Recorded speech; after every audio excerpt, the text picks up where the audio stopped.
कई कमेटियां बनी, कई योजनाओं का ऐलान हुआ, लेकिन क्या वजह है कि अल्पसंख्यक आज भी शिकायत कर रहा है कि उन्हें लाभ नहीं मिला। तकलीफ इतनी है कि विज्ञान भवन में एक कार्यक्रम के दौरान प्रधानमंत्री मनमोहन सिंह के सामने ही विरोध जता दिया गया। सवाल ये, क्या योजनाओं का ऐलान केवल दिखाने के लिए किया गया? वादों और सपनों का झुंझुना देकर क्या सियासतदां अपनी राजनीति चमका रहे हैं और इस राजनीति का शिकार अल्पसंख्यक बन रहे हैं? और क्या अब वो सियासी वादों को स्वीकार करने के मूड में नहीं है? तमाम पहलुओं को खंगालेंगे जनता मांगे जवाब में। और इन तमाम पहलुओं पर चर्चा करने के लिए खास मेहमानों का पूरा पैनल हमारे साथ मौजूद है। इस समय हमारे साथ स्टूडियो में मौजूद हैं doctor Faheem Baig, social activist. आपको बता दें कि हम फहीम बेग वही शख्स हैं जिन्होंने आज विज्ञान भवन में अपनी आवाज़ को बुलंद किया था। बेग साहब, बहुत बहुत स्वागत है आपका। शुक्रिया। और इसके अलावा हमारे साथ मौजूद रहेंगे आयम खान, जो कि प्रोफेसर हैं जामिया मिलिया इस्लामिया यूनिवर्सिटी में, और नजमा हिब्तुल्ला, बीजेपी की नेता, भी हमारे साथ मौजूद है। नजमा जी, आपका भी स्वागत है। और पंकज चतुर्वेदी, कांग्रेस के नेता, भी हमारे साथ भोपाल से जुड़ चुके हैं। पंकज जी, बहुत बहुत स्वागत है आपका भी। और जैसे कि हमने आपको कार्यक्रम की शुरुआत में बताया था, जिया न्यूज़ के संपादक जेपी दीवान जी भी हमारे साथ इस चर्चा में बने रहेंगे। तमाम पहलुओं पर बारीकी से नजर रखे हुए हैं और हर पहलू को बारीकी से आपके सामने रखेंगे, समझाएंगे। चर्चा की शुरुआत करें उससे पहले एक रिपोर्ट आपको दिखाते हैं। क्या अल्पसंख्यक राजनीति का शिकार हो रहे हैं? दिल्ली के विज्ञान भवन में नेशनल वक्फ डेवलपमेंट कॉरपोरेशन की 8वीं सालगिरह के मौके पर जिस तरह एक अल्पसंख्यक ने यूपीए सरकार पर अनदेखी का आरोप लगाया, उसके बाद ये सवाल बेहद अहम हो गया है। विज्ञान भवन में जिस दौरान प्रधानमंत्री मनमोहन सिंह अल्पसंख्यकों के लिए नई योजनाओं का ऐलान कर रहे थे, उसी दौरान उस शख्स ने अपनी आवाज बुलंद की।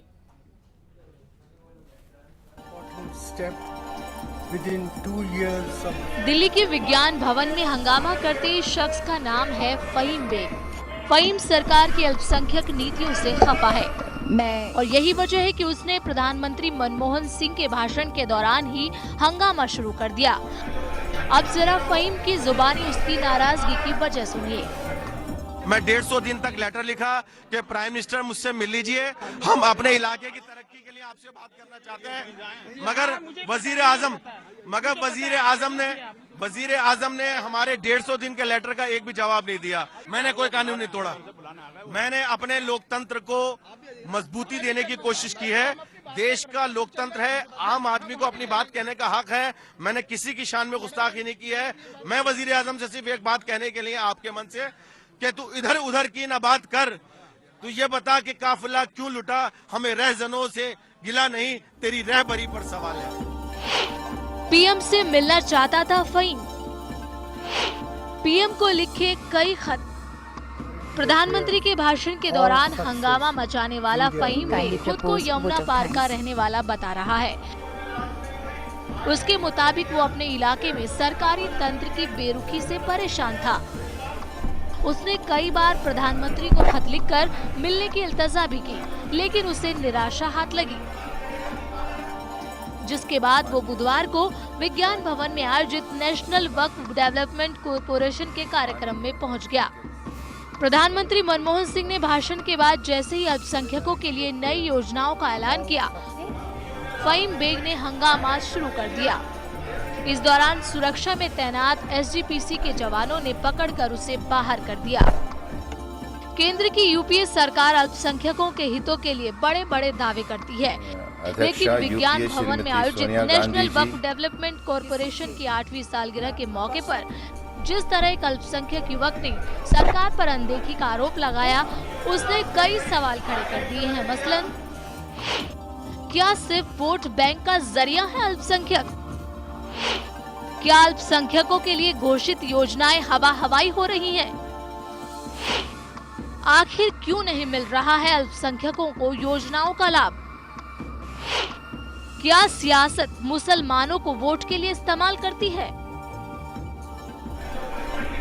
विज्ञान भवन में हंगामा करने वाले को तुरंत बाहर का रास्ता दिखा दिया गया, लेकिन इसके बाद भीड़ में मौजूद कुछ और लोगों ने प्रधानमंत्री मनमोहन सिंह और सोनिया गांधी की मौजूदगी में अपनी बात कहने की इच्छा जाहिर की। बहरहाल अब सवाल ये उठता है कि अगर सरकार की योजनाओं का फायदा अल्पसंख्यकों तक नहीं पहुंच पा रहा है, तो इसकी जवाबदेही आखिर किसकी है? क्या महज लोक लुभावन योजनाओं के ऐलान के साथ ही सरकार की जिम्मेदारी खत्म हो जाती है? जिया न्यूज रिपोर्ट। सवाल कई हैं और सवाल जनता के जहन में भी उठ रहे हैं। इस पूरे मामले को देखकर जनता क्या सोच रही है, जनता का नजरिया क्या है, वो क्या सवाल पूछना चाहती है हुक्मरानों से, सियासतदानों से, आइए जानते हैं। जाति के नाम पे, धर्म के नाम पे वोट मांगी जा रही है, तो ये मुजफ्फरनगर में दंगे क्यों हुए? एज ए प्राइम मिनिस्टर हम उनका सम्मान करते हैं, उनका आदर करते हैं, लेकिन सवाल ये है कि यानी जो पूरे मुल्क की जो सिचुएशन है, उस सिचुएशन पे इतनी ज़्यादा खामोशी क्यों रहती है? नहीं, जब चुनाव आए तभी पूछते हैं, और चुनाव खत्म हो गया, जो जीत गए अगर वो पार में आ गई वो पार्टी, उसके बाद फिर back to the pavilion end. किसी से भी हाथ मिलाएं पर कुछ करके दिखाएं। अच्छा, इस वक्त कुछ करके दिखा दें तो हमारे लिए मोदी, राहुल और केजरीवाल सब बढ़िया हैं, काम करके दिखा दें। और जैसा कि हमने आपका परिचय अपने तमाम मेहमानों से करवाया था, इस समय हमारे साथ डॉक्टर फ़हीम बेग साहब मौजूद हैं, सोशल एक्टिविस्ट हैं, और आज उन्होंने ही प्रधानमंत्री के सामने अपनी आवाज़ को बुलंद किया था। फ़हीम साहब, एक बार फिर से बहुत बहुत स्वागत है आपका। सवाल मेरा पहला आपसे ये है, आपने जो विरोध जताया विज्ञान भवन में, इसे किस तरीके से लिया जाए? क्या ये अल्पसंख्यकों की मायूसी का परिचायक है, उनकी नाराज़गी है, उनका गुस्सा है, उनका अवसाद है, क्या है ये? देखिए, मैं आपको करेक्ट करना चाहूँगा, मैंने विरोध नहीं किया जी। मैंने अपने प्राइम मिनिस्टर से एक गुजारिश की है कि आज आप यहाँ जो नई योजना का उद्घाटन करने आए हैं, आप प्लीज़ मत कीजिए, क्योंकि ऑलरेडी आपने जो पिछले आपके पहले टर्म में और दूसरे टर्म में जो योजनाएं और जो पॉलिसीज़ बना रखी हैं, ख़ास तौर से एक कम्युनिटी के लिए, तो उन पे आप इम्प्लीमेंटेशन कराएं, ये आज मैं आपसे रिक्वेस्ट करने आया हूँ। उसको अदरवाइज़ लिया गया और कुछ जो सिक्योरिटी फोर्सेस हैं उनको लगा शायद कि मैं वहाँ कुछ ऐसा करने जा रहा हूँ, जबकि मेरी ना कोई इंटेंशन थी और ना मेरा कोई ऐसा इरादा था। मैं सिर्फ अपने प्राइम मिनिस्टर से बात कर रहा था, जो मेरा संवैधानिक अधिकार है, और आज इस प्लेटफॉर्म पे ये मुझे करने के लिए मजबूर किया गया, क्योंकि पिछले एक ज़माने से मैं अपने प्राइम मिनिस्टर को 150 दिन तक लगातार एक ख़त लिखता रहा, रोज़ाना अपने लेटर पैड पे। पहले हिंदी भाषा में लिखा, मुझे लगा शायद हिंदी का वहाँ कोई पुरसाने हाल नहीं है, कोई सुनने वाला नहीं है। फिर मैंने अंग्रेज़ी में उसको लिखा, मगर उसका भी मुझे जवाब नहीं मिला। उसके बाद फिर मैंने RTI का इस्तेमाल किया कि क्या जो प्रधानमंत्री की योजनाएं हैं, जिसको 15 सूत्री कार्यक्रम प्रधानमंत्री का कहा जाता है, वो मेरे क्षेत्र में, जिस क्षेत्र से मैं आता हूँ, नॉर्थ ईस्ट डिस्ट्रिक्ट है ये, जमुना पार इसको दिल्ली में कहा जाता है, तो वहाँ पर वो क्या क्या हो रहा है। जब मैं RTI में जाता हूँ और मुझे उसका जो जवाब मिलता है तो मैं बहुत मायूस हो जाता हूँ कि मेरे ही देश के बनाए हुए कानून का पालन मेरे डिस्ट्रिक्ट में नहीं किया जा रहा। तो मुझे आज लगा कि अगर मैं आज अपनी बात नहीं कहूँगा तो शायद ये मेरी जिम्मेदारी। RTI के जरिए आपको जानकारी क्या मिली जो आपको लगा कि जो कानून आपके देश में बना उसका पालन आपके डिस्ट्रिक्ट में नहीं हो रहा है? जी देखिए, मैं सबसे पहले बताना चाहूँगा, सरकार ने मल्टी सेक्टोरल डेवलपमेंट प्रोजेक्ट्स करके एक MSDP एक अलग से अकाउंट बनाया, जो सच्चर कमेटी की सिफारिशों के बाद बना, जिसमें यह बताया गया कि मुसलमान जो हैं शिक्षित नहीं हैं, शिक्षा में कमज़ोर हैं, उनका स्वास्थ्य अच्छा नहीं है, इवन उनका सैनिटेशन अच्छा नहीं है, उनके जो मोहल्लों की गलियों की जो नालियां हैं, जो सीवेज सिस्टम है, वो सब चरमराया हुआ है, जिसकी वजह से बीमारियों में वो हमेशा गिरफ्तार रहते हैं। प्लस उनका जो रोजगार है वो दिन प दिन नीचे गिरता जा रहा है, क्योंकि सरकार की जो आर्थिक मदद है वो उन तक नहीं पहुंच पाती। इसके बाद जो उन्होंने मल्टी सेक्टोरल डेवलपमेंट यानी MSDP का जो गठन किया, उसके बाद 23 करोड़ रुपया सालाना वो हमारे डिस्ट्रिक्ट को भेजते रहे, और वो सारा जो रुपया आता रहा वो हमारे जो डिस्ट्रिक्ट के जो DC हैं, दिल्ली में DC होते हैं, डिप्टी कमिश्नर, और अलग जिलों जो दिल्ली के बाहर स्टेट्स हैं वहाँ पर वो कलेक्टर या जिलाधीश होते हैं। ये वही लोग होते हैं जो सरकार की बनाई हुई योजना को इम्प्लीमेंट करते हैं ज़मीन पर। मैंने उनसे RTI के थ्रू पूछा तो डायरेक्टली उन्होंने तो जवाब नहीं दिया, मेरी RTI को रेफर किया डिफरेंट डिपार्टमेंट्स में, जहां से मुझे जवाब मिलता है कि सारी चीज़ें जो हैं अभी, कुछ कहते हैं हमारे से संबंध नहीं है और कुछ कहते हैं पाइपलाइन में है। जी फ़हीम साहब, मैं यहाँ पर थोड़ी सी आपके सामने कुछ चीज़ें यहाँ पर रखना चाहूँगा, जो एक सरकारी रुख है या फिर सरकारी जो बातें हैं जो सामने आई हैं, खासकर सच्चर कमेटी की सिफारिशों को लेकर अक्सर उस पर राजनीति बहुत होती है। जहां तक सरकार का आधार है, सरकार का जो कहना है उसके मुताबिक सच्चर कमेटी की रिपोर्ट के आधार पर कुल 72 सिफारिशें चुनी गई थीं। उनमें से 3 को नहीं माना गया, जो कुछ खास नहीं थी। बाकी 69 में से 66 को लागू कर दिया गया है। 3 सिफारिशों पर अमल किया जाना बाकी है। क्या कहना चाहेंगे आप कह रहे हैं कि मैं लाभ नहीं मिल रहा, सरकार ये दावे कर रही वही है। मैं पूछ रहा हूँ, वो कागजों में बनी और कागजों में ही उनको लागू कर दिया गया। ज़मीन का आदमी मैं हूँ, मैं कमज़ोर गरीब इंसान हूँ जो अपनी रोजी रोटी के लिए उस इलाके में रह रहा हूँ और मुझ जैसे लाखों लोग वहाँ अपनी ज़िंदगी बसर कर रहे हैं। अगर आपको थोड़ा सा वक्त मिले तो अपना कैमरा टीम को आप भेजिए वहाँ और उनके जीवन स्तर को आप देखिए। ये ज़बानी रहमान खान साहब ने बात की थी आपसे, रहमान साहब ने मुझसे बात की, उन्होंने तसल्ली दी, मैं उनको अप्रिशिएट करता हूँ कि उन्होंने मेरे उस मुद्दों को सुना। मगर अब उम्मीद ये है कि हमारे वजीर आज़म अब इस पूरी मेरी कवायद को किस नज़रिए से देखते हैं, क्योंकि मैं ज़मीन की हकीकत की बात कर रहा हूँ। कागजों में बहुत ये अच्छा बातें, ये गुस्सा, ये नाराजगी केवल फहीम बेग की है या फिर आप एक कम्युनिटी का रिप्रेजेंटेशन फहीम बेग उस समय कर रहे हैं? देखिए, मैं जिस कम्युनिटी से आता हूं, मैं अकेला नहीं हूं, मेरा पूरा एक ग्रुप है और जो लोग इसको काम करते रहते हैं। और आज मैं यहाँ बैठा हूं तो मैं अकेला इस बात को महसूस नहीं कर रहा हूं।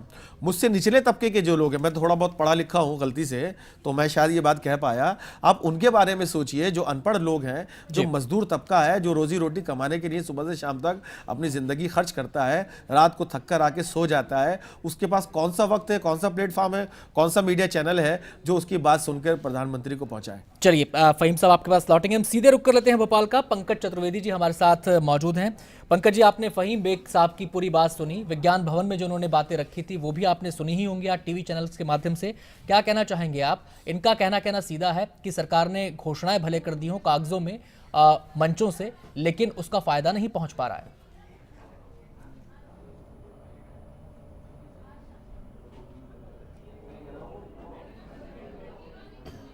देखिए अनंत भाई, सबसे पहले तो फहीम साहब ने जो आज किया उसके लिए निश्चित तौर पे यदि उनकी जगह कोई और होता तो वो भी यही करता जो फहीम साहब ने किया।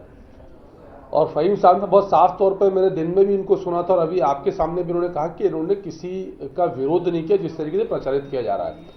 अनंत भाई, यदि किसी को दिल्ली से 10,000 रुपया उसके को ये खबर मिले कि आपको दिल्ली की सरकार ने 10,000 रुपया दे भेजा है और यदि उसके हाथ में 10 पैसे भी न लगे, तो ये इस तरीके की रिएक्शन बहुत स्वाभाविक है। और इसके लिए जिम्मेदार कौन है? नहीं मानता।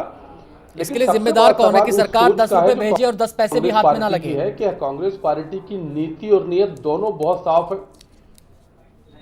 जी। मैं उसी कांग्रेस पार्टी की नीति और नियत बहुत साफ है। हमने पॉलिसी को लेकर जो डिसीजन थे वो किए। यूपीए 1 के दौरान सच्चर कमेटी को लागू किया गया। 11वीं पंचवर्षीय योजना में सच्चर कमेटी को पर्याप्त पैसा दिया गया। 12वीं योजना में भी सच्चर कमेटी को पैसा दिया गया। तो इसको यदि हम जनरलाइज करके देखेंगे तो अलग इंपैक्ट आएगा और पर्सनलाइज करेंगे तो अलग इंपैक्ट आएगा। मैं बिल्कुल इत्तेफाक रखता हूं फहीम साहब की बात से कि निश्चित तौर पर इन्होंने कोशिश करी और इनको रिजल्ट नहीं मिले। पंकज जी, सितंबर 2013 में, मैं सितंबर 2013 की एक रिपोर्ट का जिक्र यहां करना चाहूंगा। आपने जो कही सच्चर कमेटी की बात, मैं 2013 की एक रिपोर्ट का यहां पर जिक्र करना चाहूंगा। काउंसिल फॉर सोशल डेवलपमेंट की तरफ से ये रिपोर्ट जारी की गई थी और जो आपका MSDP कार्यक्रम है उसको लेकर ये रिपोर्ट में कुछ बातें थी, मैं आपके संज्ञान में डालना चाहूंगा। इस रिपोर्ट के मुताबिक 25% से अधिक मुसलमान जनसंख्या वाले देश के जिन 90 जिलों में इस कार्यक्रम की शुरुआत की गई, वहां पर केवल और केवल 30% इस योजना के तहत जो लोग आने चाहिए थे उसमें से केवल 30% लोगों को इसका लाभ मिला। क्या कहना चाहेंगे आप?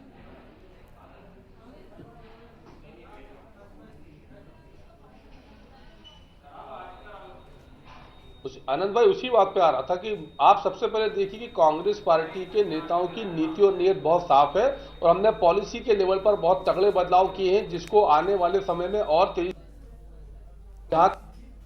की बात फहीम साहब बात करते हैं मल्टी सेक्टर डेवलपमेंट प्रोग्राम की जी, तो वो हिंदुस्तान के 90 जिलों में शुरू किया गया। यदि मैं जहां बैठा हूं मध्य प्रदेश में बात करूं तो यहाँ की सरकार की रुचि नहीं है। दिक्कत यह है आनंद साहब की फेडरल सिस्टम में भारत की सरकार योजना तो बनाती है पर योजनाओं पर अमल करने का जो जिम्मा है वो राज्य के अमले के ऊपर होता है। और अफसोस की बात है कि उन जगहों पर जहां सरकारें अपने हिसाब से काम करती हैं, उनके दल की अपनी नीति होती है, उनके नेता की अपनी सोच। पंकज जी, आपने मध्य प्रदेश का जिक्र किया है। मध्य प्रदेश में बीजेपी की सरकार है। बीजेपी की नेता नजमा हेपतुल्ला जी हमारे साथ इस समय मौजूद हैं। नजमा जी, एक बार फिर से बहुत बहुत स्वागत है आपका। आपने पंकज जी की बात सुनी, उन्होंने कहा कि कांग्रेस सरकार की नीति और नीयत तो बहुत साफ है, राज्यों से सहयोग नहीं मिल रहा, इशारा बीजेपी की तरफ कर रहे हैं, मध्य प्रदेश का एग्जाम्पल दे रहे हैं। क्या कहना चाहेंगी आप? एक तरफ रिपोर्ट है जो कहती है कि 100 लोगों के लिए अगर कोई योजना बनी है तो 30 लोगों को उसका फायदा पहुंचा, 70 उससे महरूम है। कहूँगी कि फ़हीम साहब दिल्ली की बात कर रहे थे और दिल्ली में 15 साल तक कांग्रेस की सरकार थी। अगर कांग्रेस की नीति और नीयत में फ़र्क नहीं है तो यहाँ उन्होंने फ़हीम साहब को शिकायत करने का प्रधानमंत्री से मौका ही क्यों मिला?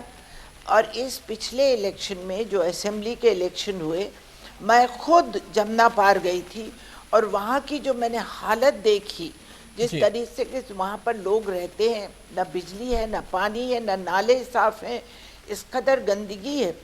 और ये 15 नुकाती प्रोग्राम, मैं ये कांग्रेस के प्रवक्ता से बोलना चाहूँगी कि श्रीमती इंदिरा गांधी जी के टाइम से ये 15 नुकाती प्रोग्राम आ रहा है।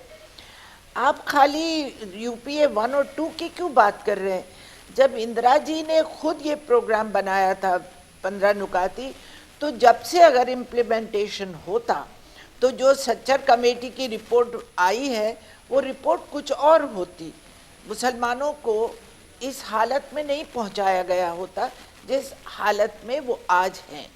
जी तो नजमा जी, जब आप बात सवाल हम लोग सवाल करें, कांग्रेस पार्टी तो उसको उसकी सरकारों पर पलटने जी भी एक मिनट जी एक जी मिनट जी नहीं, मैं एक और बात कहना चाहती हूँ। जी जहाँ तक के माइनॉरिटी का सवाल है या डेवलपमेंट का सवाल है, हमें इसको मजहब में नहीं बांटना चाहिए, हमें इसे सिर्फ 2 हिस्सों में बांटना चाहिए कि गरीब और अमीर। जी अगर हम पॉलिटिक्स करेंगे कि सरकार की नीतियां खराब हैं, तो दिल्ली की सरकार तो कांग्रेस की थी और दिल्ली दिल है दिल्ली का, यहाँ सेंट्रल गवर्नमेंट भी बैठी है।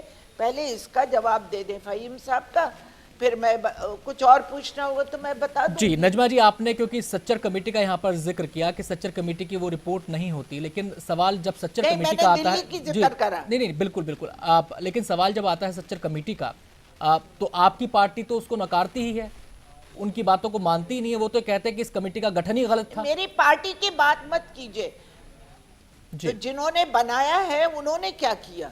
अभी तो वो सत्ता में बैठे हैं 6 महीना, तो उन्होंने क्या किया? पहले वो अपना हिसाब खाता तो बताएं, फिर हम अपनी बात बताएं। चलिए नजमा जी, हम सवाल करेंगे पंकज जी से। हम सीधे रुख कर लेते हैं आयम खान साहब का। प्रोफेसर साहब, बहुत बहुत स्वागत है आपका। सवाल ये कि सरकार कह रही है कि नीति साफ है, नीयत साफ है, योजनाएं बनाई गई, उसका फायदा पहुंचा, और जिन लोगों के लिए योजनाएं बनाई गई वो लोग शिकायत कर रहे हैं, बाकायदा प्रधानमंत्री के सामने जाके शिकायत कर रहे हैं। आपको क्या लगता है कि अगर योजनाएं बनाई गई हैं और उनके फायदे के दावे किए जा रहे हैं तो फायदा क्यों नहीं पहुंच पा रहा? आड़े क्या बात आती है? क्या ये लालफीताशाही है या फिर इच्छा शक्ति की कमी है या फिर कुछ और पूर्वाग्रह यहाँ पर आपको नजर आते हैं?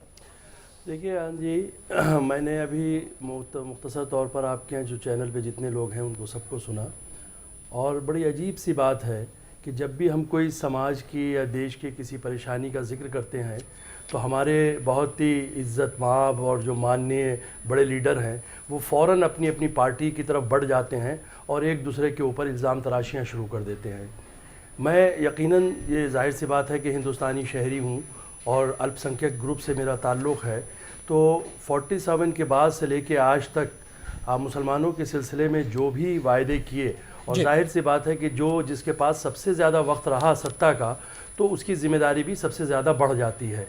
लेकिन मैं ये भी नहीं कह सकता कि अगर किसी ने 6 साल सेंटर में हुकूमत की या कुछ स्टेटों में किसी दूसरी पार्टी की अगर हुकूमत है तो एक ही पार्टी की ज़िम्मेदारी है, क्योंकि देश की ज़िम्मेदारी जिस पार्टी के भी ज़िम्मे है उसकी ये ज़िम्मेदारी है कि जिस्म के हर हिस्से को सेहतियाब रखे। अगर जिस्म का कोई भी हिस्सा कमज़ोर होगा तो वो पूरा देश कमज़ोर हो जाएगा। तो चाहे इसमें मैं बीजेपी, कांग्रेस, समाजवादी, मायावती, इन सब का कोई सवाल ही नहीं उठता। ये सब जब भी इन्हें सत्ता की कुर्सी मिलती है तो इन सब की बुनियादी जिम्मेदारी हो जाती है, जैसे अभी नजमा जी ने कहा कि बग़ैर मज़हब के सामने रखे हुए ये देखना कि देश का ये भी एक हिस्सा है और इनके हमने जो वायदे किए थे या जो अगर नहीं किए हैं तो इनमें जो खामियां हैं उनको हम कैसे, या इनकी कमियां जो हैं इनको कैसे पूरा किया जाए। अब जहां तक रहा कि हमारे फ़हीम साहब ने जो आज किया, यकीनन फ़हीम साहब की दाद देनी चाहिए, और उन्होंने, मैं इत्तेफाक से ख़ुद उस प्रोग्राम का मैं मौजूद था और फ़हीम साहब ने एक हिम्मत के साथ जो अपनी बात रखी, उन्होंने यकीनन हमारे देश के जो हमारे बहुत ही इज़्ज़त और बहुत ही संजीदा और पढ़े लिखे प्रधानमंत्री हैं उनके लिए कोई गलत गुस्ताखी या इस तरह का कोई जुमले इस्तेमाल नहीं किए यकीनन। लेकिन उन्हें चूँकि एक ज़माने से वो बिल्कुल अपनी एक बात पूछना चाह रहे थे, सवाल करना चाह रहे थे, तो उन्होंने सोचा कि यहाँ डायरेक्टली क्यों ना पूछा जाए। और हमने तो शायद वहाँ ये भी देखा कि गालिबन शायद रहमान खान साहब ने और सोनिया गांधी ने इनसे कुछ बात भी की इन्हें बुलाकर। अब ये जानते हैं कि इनसे क्या बात हुई, क्या उन्होंने मुझसे वादा किया कि वो मेरे से मिलेंगे। जी जी। और के रहमान साहब तो खैर मुझसे मुलाकात की। जी जी। और सोनिया गांधी साहिबा शायद मुझसे मिलना चाहती हैं। अच्छा, मगर मुझे ताज्जुब होता है खान साहब जी जी। कि जब मेरे 150 लेटर्स का जवाब नहीं मिला तो क्या ये बात कितनी दुरुस्त होगी कि मुझे मेरी बात सुनने का या मुझे बात कहने का मौका दिया जाए। देखिए, किसी भी चीज़ के सिलसिले में हम पहले से कोई रिजल्ट ना लें तो अच्छा है जी। पूर्वाग्रह नहीं पालना चाहिए, पूर्वाग्रह नहीं, क्योंकि मैं वो 150 लेटर जो है वो मैंने लिखे हैं, बात सही कह रहे हैं, ये आप देख सकते हैं। और इसका एक एक्नॉलेजमेंट भी मुझे मेरे प्राइम मिनिस्टर ने नहीं किया। फहीम साहब, आप 150 की बात कर रहे हैं।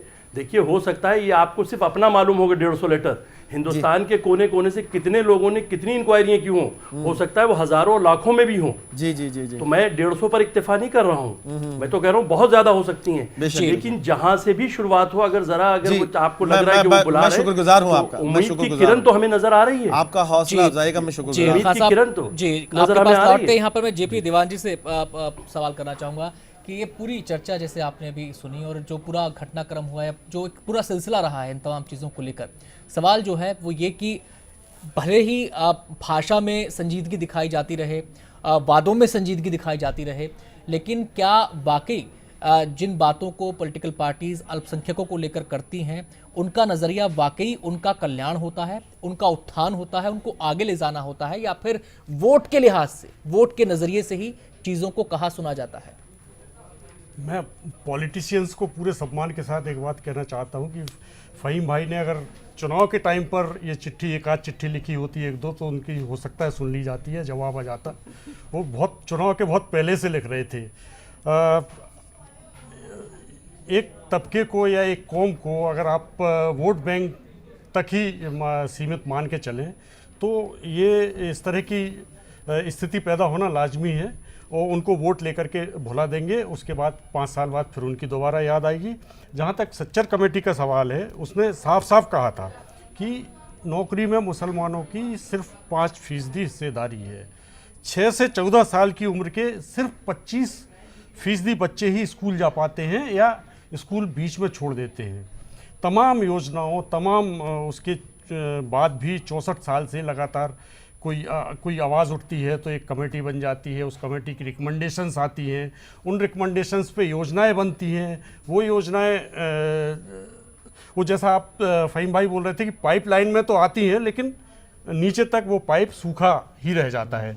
तो कमोबेश यही हालत पिछले 64 साल से, और वो फिर एक प्रतिरोध में, आज उनका प्रतिरोध पूरे कौम का प्रतिरोध है, वो इस तरह से उजागर होती है। तो ये सियासतदानों को इन चीज़ों को गंभीरता से लेना चाहिए, उस पर सोच करके इस पर इम्प्लीमेंट करना चाहिए, ग्रास रूट तक योजना का लाभ पहुंचना चाहिए, तभी उन योजनाओं का मतलब है और तभी सारे आयोगों और सारी चिंताओं का मतलब है।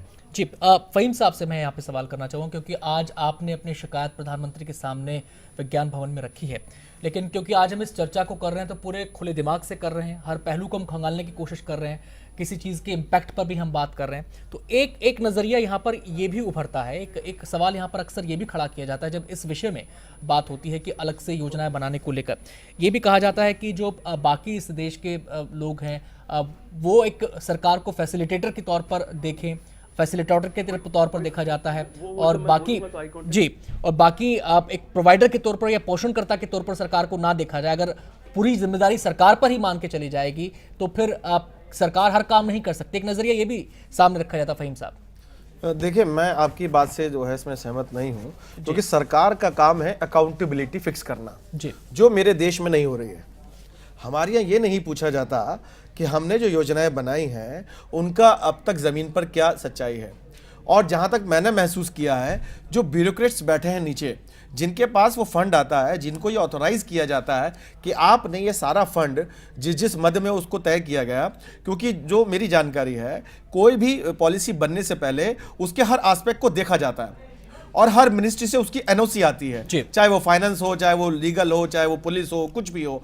उसके बाद उसको फिर इम्प्लीमेंट करने के लिए उस अधिकारी के हवाले कर दिया जाता है। मगर जब हम उस अधिकारी से मिलते हैं, जब हम उससे बात करते हैं, तो वो इस तरह से अपनी जानकारी का अभाव हमें देता है कि नहीं, ऐसा तो अभी कुछ आपका हुआ नहीं है, और जब भी होगा आपको बता दिया जाएगा, फिलहाल हमारे पास काम बहुत हैं और आपकी कोई पर्सनल इश्यूज हैं तो वो आप हमें डिस्कस कर सकते हैं। तो मैं ये पूछना चाहता हूं कि ये अकाउंटेबिलिटी कौन फिक्स करेगा?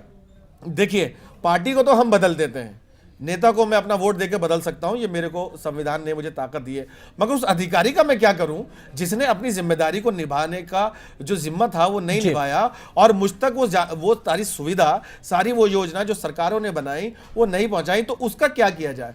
तो मैं ये इनसे, गवर्नमेंट से, मेरे प्राइम मिनिस्टर से मैं गुजारिश कर रहा हूं कि प्लीज आप जब भी कोई मॉनिटरिंग कमेटी स्पेसिफिक पैनल बनाए जो इस तरह के कामों को देखता है, उसमें आप किसी पॉलिटिकल लीडर को मत रखिएगा। जिसका सरोकार उस काम से है, जिसका सरोकार उस योजना से है, उस कमजोर आदमी को आप जरूर रखिएगा और अधिकारी के ऊपर एक ऐसा पैनलाइज सिस्टम बनाया जाए कि अकाउंटेबिलिटी फिक्स हो कि उसने अपने कार्यकाल में जितना भी काम जो उसको दिया गया था कहां तक किया।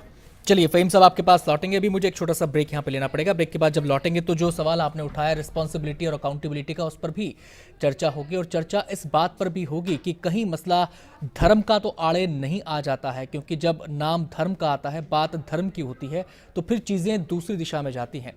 कहीं इस धर्म के आधार पर योजनाओं का बनाना या फिर योजनाओं को लागू करना, ये तो कहीं एक पेंच नहीं है जो बार बार आड़े आता है। अगर इसके अलावा कोई और जरिया बनाया जाता, कोई और आधार बनाया जाता, जैसे कि नजमा हिप्तुल्लाह कह रही थी कि अगर चीज़ों को करने का आधार कुछ और होता तो शायद तस्वीर दूसरी होती। इस पहलू को भी खंगालेंगे बस एक छोटे से ब्रेक के बाद।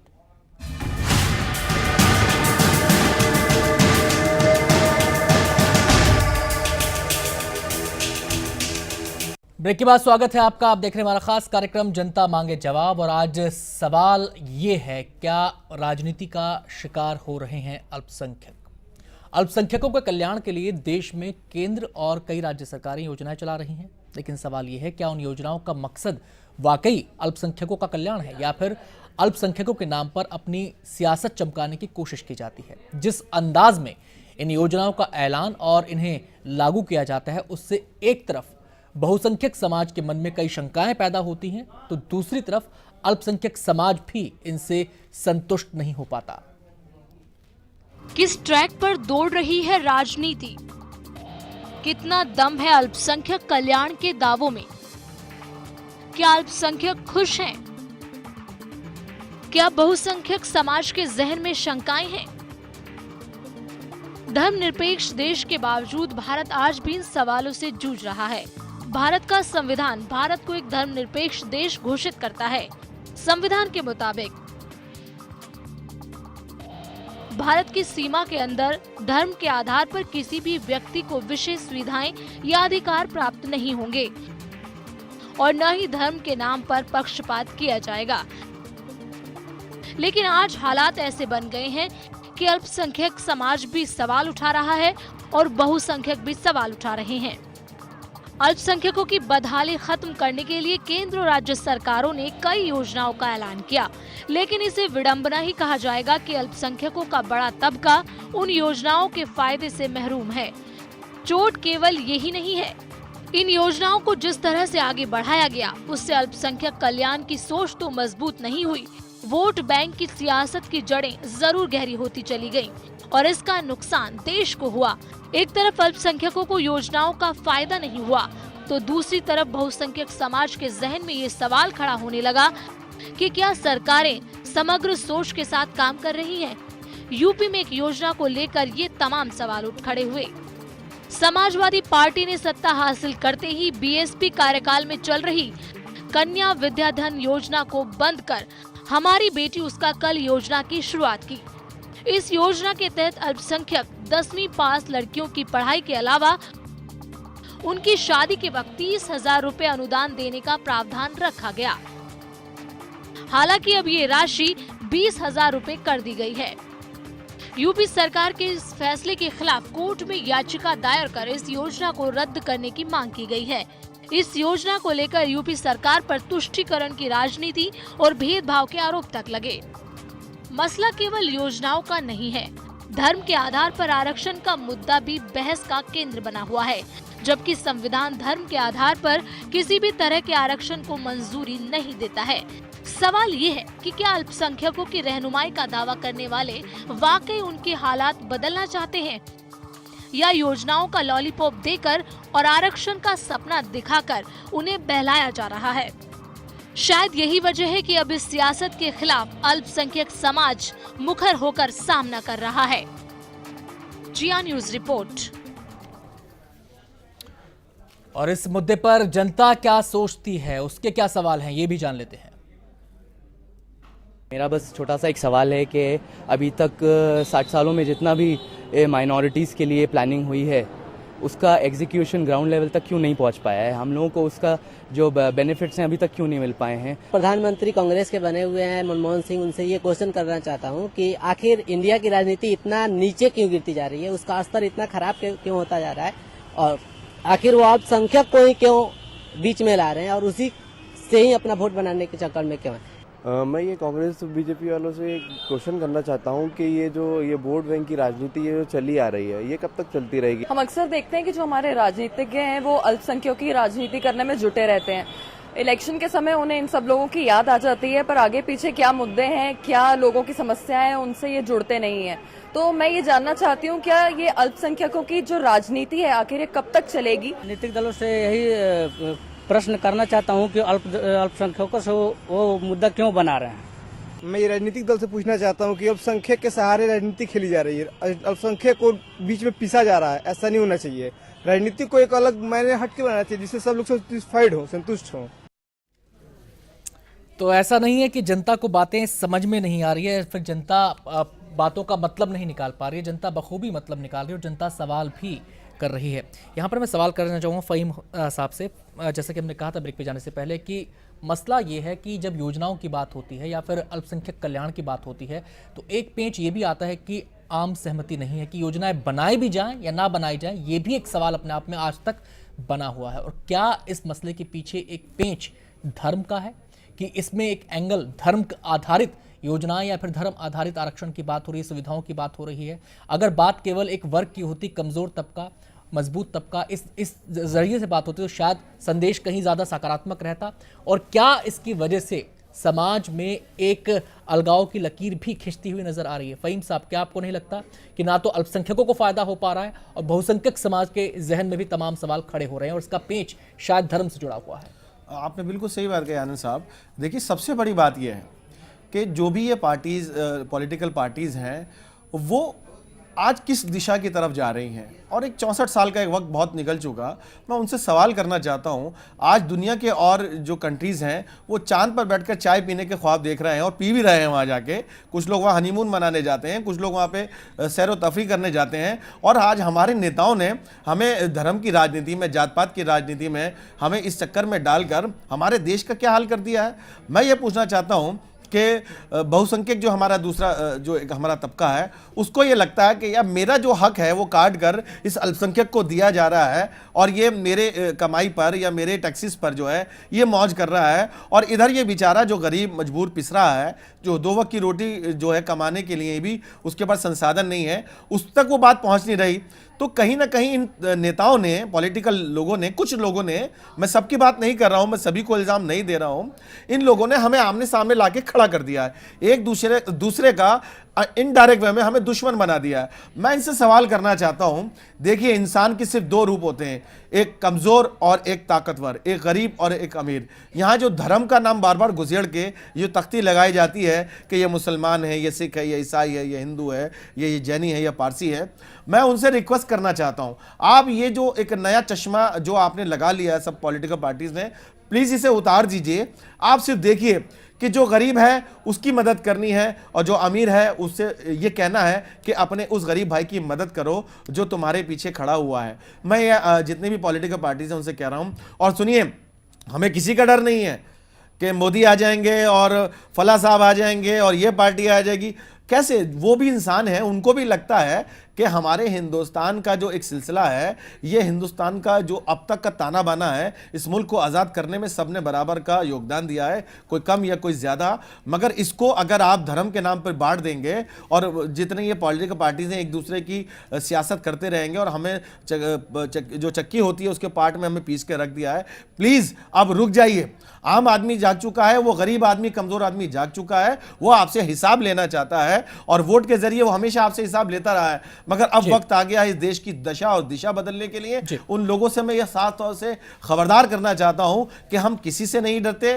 कोई भी इस मुल्क में आएगा वो देश को चलाने की बात करता है तो उसका स्वागत है, देश को कामयाब करने की बात करता है तो उसका स्वागत है। प्रोफेसर साहब, क्या आप इत्तेफाक रखते हैं इन बातों से? देखिए, फ़हीम साहब ने जो बातें कही इंतहाई मुनासिब बातें हैं और मैं पूरी तरह से इनसे इत्तेफाक करता हूं, क्योंकि इस मुल्क को अगर बचाना है तो इस मज़हब के चश्मे को उतार के फेंकना होगा। इन्होंने तो कहा बहुत नर्म अल्फाज में कि उतारना होगा, मैं कहूँगा फेंकना होगा। और कोई भी आए, किसी भी पार्टी का लीडर हो, अगर ईमानदारी से वो अपने दिल पर हाथ रख के देखे तो यकीनन उसे इस मज़हब से अगर वो हट जाए तो शायद किसी के साथ नाइंसाफ़ी नहीं हो पाएगी। हमारे लिए बीजेपी, कांग्रेस, समाजवादी और जाहिर सी बात है कि मुसलमान तो वैसे ही सेकुलर है। उसने कभी कोई ऐसा नहीं कहा कि 47 के बाद कोई अपनी पार्टी बना के खड़ी कर ली हो। तो मुझे ये लगता है कि अल्पसंख्यक को एक जो हमें बार बार कमीशन बना के कुछ दिखाया जाता है तो उससे यकीनन बहुसंख्यक को लगता है, जो फ़हीम साहब ने कहा कि भाई ये तो बड़े प्रायोरिटी क्लास में है। और जिस बेचारे पर ये इल्ज़ाम लगता है वो चूंकि ना तो अकाउंटेबिलिटी है ना मॉनिटरिंग है हुकूमत की तरफ से, नहीं हो रहा, तो उसको भी फ़ायदा नहीं हो रहा है। तो उसे लगता है कि ये सिर्फ हमें इलेक्शन से पहले कुछ इस तरह के वायदे करके हमसे वोट बैंक के हमें पॉलिटिक्स का शिकार बना लिया जाता है। तो वो भी गैर मुतमईन है और मेजॉरिटी पार्टी भी गैर मुतमईन है। तो और हमारे लिए ना खुदा ही मिला ना विसाले सनम, ना इधर के रहे ना उधर के रहे। तो खुदा के लिए जितने भी हमारे मुल्क के वो जिम्मेदारान जो जिम्मेदारी की जगह पर बैठे हुए हैं उन्हें ये सोचना चाहिए। और मैं तो फीता शाह जो लोग हैं, देखिए पार्टियां, सियासी लीडर आते जाते रहें, असल जो देश चलाते हैं आप जानते हैं ज़्यादातर हमारी जो ब्यूरोक्रेसी है, हमारे अफसरान हैं, हमारे जो बड़े जिम्मेदार ओहदों पर हैं जिनके इलेक्शन से कोई ताल्लुक़ नहीं, उनकी सर्विसेज हैं। तो खुदा के लिए हम तो हाथ जोड़ के भगवान से प्रार्थना करते हैं कि भाई उनके दिलों में ये चीज़ आनी चाहिए कि हमें अपने मुल्क को दूसरे मुल्कों की तरह चांद की बात करनी है, सूरज पे चढ़ने की बात करनी है, न कि देश में मजहब के नाम पर बंटवारे की बात करें। जी, दीवान साहब से यहाँ पर मैं एक टिप्पणी चाहूँगा। दीवान साहब, जब इस देश का संविधान बना, इस देश का संविधान लागू हुआ, हमारे संविधान निर्माताओं के जहन में तस्वीर एकदम साफ थी। उन्होंने इस देश को एक लोक कल्याणकारी राज्य का नजरिया दिया, वो आप उसकी नीति निर्देशक सिद्धांतों में वो बात रखी। लेकिन क्या आपको नहीं लगता कि लगातार जैसे जैसे सियासत आज़ाद भारत की आगे बढ़ी, इस लोक कल्याणकारी जो नज़रिया था इसमें धर्म का जो कॉकटेल मिला दिया गया, उसके बाद चीज़ें डाइवर्ट होती चली गई और जो गरीब के मुद्दे थे, जो कमज़ोर के मुद्दे थे, वो धर्म के, जात के चश्मे में, उन रस्सियों में, उन बंधनों में बनते चले गए। फ़ायदा किसी को नहीं हुआ, सियासत केवल चमकती रही। बिल्कुल अनंत, हम लोगों के जो सियासतदान थे उनने आज़ाद भारत में एक वेलफेयर स्टेट की संकल्पना की थी और धीरे धीरे वो ये वोट की राजनीति में वेलफेयर की जगह वैमनस्य बढ़ाने वाला वो ये सारा कारोबार शुरू हो गया। मुझे लगता है कि नजमा जी ने पूरे इस आज़ाद भारत के राजनीतिक उसके उतार चढ़ाव बहुत नज़दीक से देखे हैं। उनने कांग्रेस पार्टी की सियासत भी देखी है, उनने बीजेपी की भी देखी है, वो संवैधानिक पदों पर भी रही हैं। उस पदों पर वो इस पर टिप्पणी करें या बताएं तो मुझे लगता है ज़्यादा बेहतर होगा। नजमा जी। जी, सवाल यहाँ मैं सबकी बात ध्यान से सुन रही थी और मैं सबके फ़हीम साहब की और जो उनके बाद बोले उनकी बातों से सहमत हूँ कि अफसोस की बात यह है कि सब लोगों ने उस चश्मे से हिंदू मुसलमान बना के देखा और वो यकीनन वोट बैंक पॉलिटिक्स ही थी। मैंने कांग्रेस में भी देखा और आज मैं बीजेपी में भी देख रही हूँ कि बीजेपी इसीलिए सिर्फ दो लोगों को मानती है, एक वो जो हैव्स हैं, जो मजबूत हैं, और एक दूसरे जो कमज़ोर हैं, जो हैव नॉट्स हैं। और जो मध्य प्रदेश के यहाँ प्रवक्ता बोल रहे थे कांग्रेस के, मैं उनसे कहूँगी कि मध्य प्रदेश में जितनी भी स्कीमें बनी हैं वो धर्म के आधार पर नहीं है, गरीबी की रेखा के आधार पर है। और हमने देखा है कि वहाँ अल्पसंख्यक लोगों का भी उसका बहुत फ़ायदा हुआ है। तो मेरी तो यही ख्वाहिश हमेशा से रही है कि हमको खुदा के लिए एक माइनॉरिटी न समझे, हम एक मेजर मेजॉरिटी हैं। 200 मिलियन लोग माइनॉरिटी नहीं कहलाते, पारसी माइनॉरिटी कहलाएंगे, सिख माइनॉरिटी कहलाएंगे, क्रिश्चियन माइनॉरिटी कहलाएंगे। मगर जब माइनॉरिटी की मिनिस्ट्री बनाई है सरकार ने, तो फोकस यही किया कि हम सिर्फ मुसलमानों के लिए कर रहे हैं, और मुसलमानों के लिए कुछ नहीं हुआ। मैंने इसीलिए कहा कि सन 80 के दशक में इंदिरा गांधी जी के सामने से ये 15 नुकाती प्रोग्राम आया। अगर सही मानों में उस पर अमल हुआ होता तो आज सच्चर कमेटी की रिपोर्ट यह कहती कि मुसलमानों में और दूसरे लोगों में कोई फर्क नहीं है, मगर नहीं हुआ। तो मेरा तो ये कहना है कि जो ऐसी मेरी पार्टी मानती है कि धर्म के आधार पर नहीं, इकोनॉमिकली, सोशली, एजुकेशनली, आपको नहीं लगता जब जब कोई इशू ऐसा आता है, जो लोग हैं उनको एक खाने में रखें और जो उसके अलग हैं उन्हें अलग रखें? हम धर्म के आधार पर जब एक पार्टी जो है, एक सरकार किसी एक खास समुदाय के लिए बात करती है तो आपकी पार्टी उसका विरोध क्यों करती है? वो ये बात क्यों नहीं कहते कि इस देश के जो एक तबका है, इस देश का जो तबका है उसके लिए एजुकेशन की बात करें, उसके लिए हेल्थ की बात करें, एम्पावरमेंट की बात करें, वो हमेशा धर्म की बात को लेकर क्यों जो है वो रिजिड हो जाते हैं? आपके जितने भी स्पोक पर्सन मैंने आज तक सुना है वो हमेशा जो है नहीं, हमेशा वो इस बात को जो है क्रिटिसाइज करते हैं कि भाई ये इनको आप इतनी फैसिलिटीज क्यों दे रहे हैं, आप इनको ये क्यों कर रहे हैं। आप वो ये क्यों नहीं कहते कि वो इनके लिए आप क्या कर रहे हैं?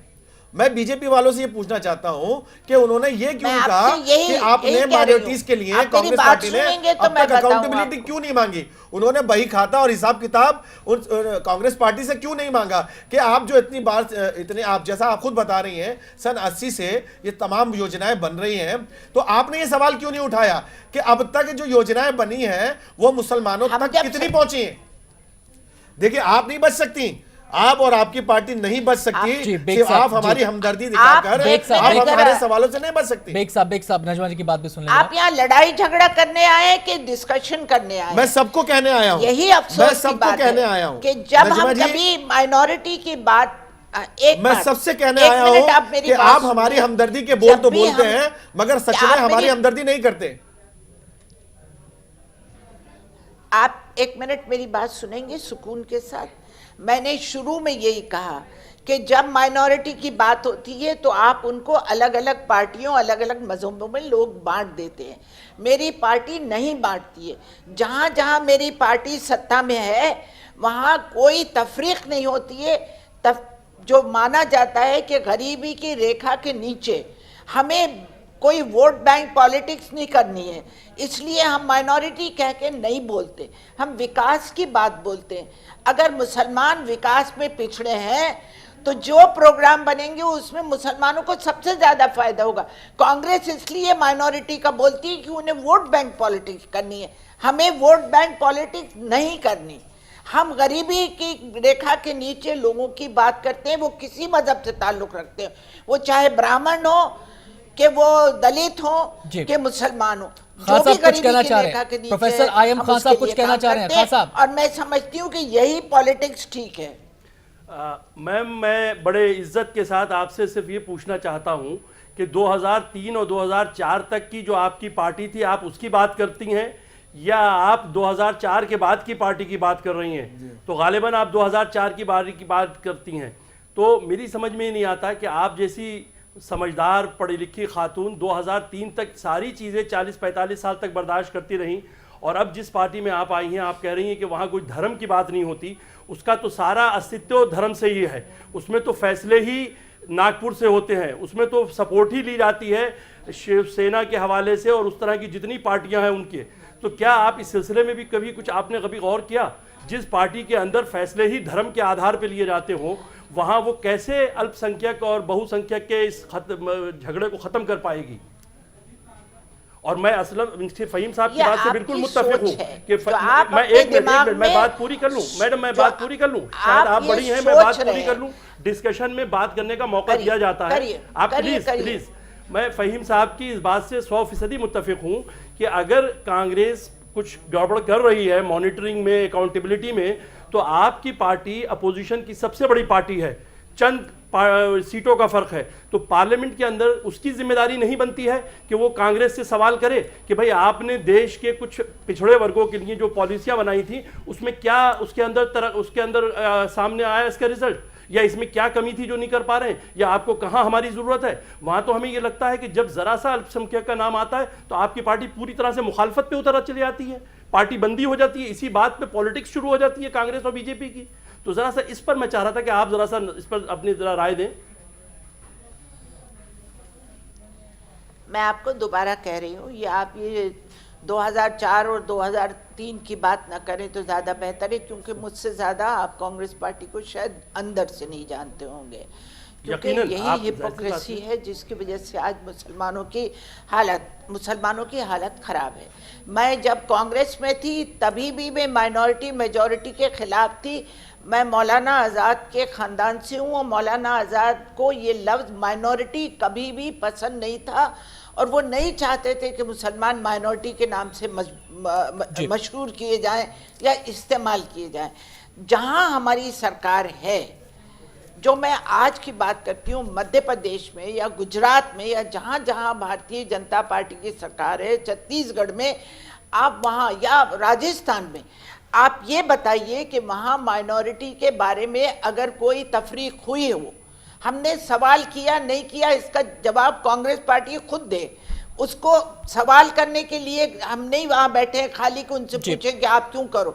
उन्होंने अगर एक स्कीम अनाउंस करी है तो वो खुद जिम्मेदार है। फहीम नजमा जी यहाँ पर नजमा जी खान साहब मेरी गुजारिश है आपसे, मेरी आपसे गुजारिश है, समय की मेरे पास कमी, और यहाँ पर मैं पंकज चतुर्वेदी जी का आप एक रिएक्शन जरूर लेना चाहूंगा, क्योंकि जितने भी मेहमान थे जो सवाल उठे हैं वो कहीं ना कहीं आप कांग्रेस की जो नेतृत्व वाली केंद्र सरकार है उससे जुड़े हुए भी हैं, उनका भी यहाँ पर नजरिया जानना बेहद जरूरी है। पंकज साहब, एक जो सोच इस डिस्कशन के दौरान उभर कर सामने आई वो ये आई कि एक नए नजरिए के हिसाब से, एक नए नजरिए के साथ इस देश की समस्याओं को देखना होगा, इस देश के लोगों की समस्याओं को देखना होगा। देश के लोग मतलब सब लोग, उसमें धर्म के चश्मे को निकालना होगा।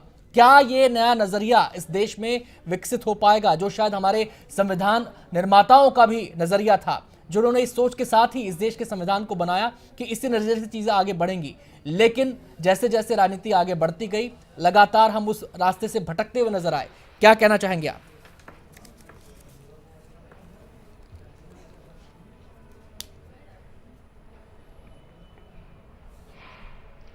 देखिए अनंत भाई, बहुत अच्छा सवाल किया आपने, लेकिन मेरा बोलना है कि इस तरीके साहब और प्रोफेसर साहब जैसे लोगों को करनी पड़ेगी जिन्होंने इस मसले को उठाया। क्या इन लोगों ने इस दिशा में कभी इस कोशिश करी कि हमको माइनॉरिटी की बेसिस पर जो बेनिफिट मिलते हैं हमको, मतलब इन जनरल, उसको रोका जाए या गरीब और अमीर के आधार पर काम किया जाए? तो पहल यदि माइनॉरिटी कम्युनिटी जो है उनकी तरफ से की जाएगी। पंकज जी यहाँ पर एक आपत्ति में जाहिर करना चाहूंगा, यहाँ पर एक आपत्ति में जाहिर करना चाहूंगा। सर, सरकार आप चला रहे हैं, सरकार फहीम बेग साहब या फिर प्रोफेसर साहब नहीं चला रहे हैं, सरकार पार्टियां चलाती हैं, नीतियां पार्टियां बनाती हैं। वो नीतियां किस आधार पर बनेंगी, उनका आधार क्या बनाया जाएगा, उसका नजरिया क्या होगा, ये आप लोगों को तय करना है। इसमें कम से कम इनको तो आनंद भाई, मैं उस सवाल का, आपके सवाल को आनंद भाई, आपके जी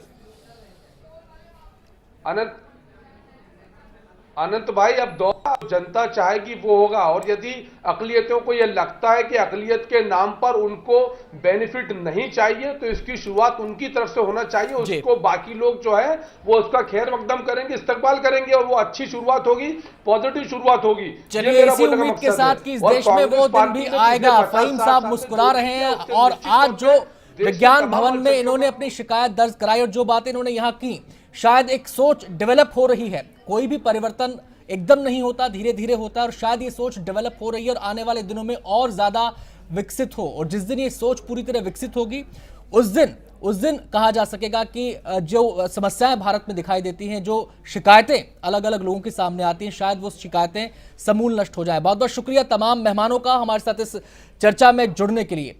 इस कार्यक्रम में इतना ही। वक्त हो गया एक छोटे से ब्रेक का। ब्रेक के बाद भी जी न्यूज पर खबरें जारी हैं।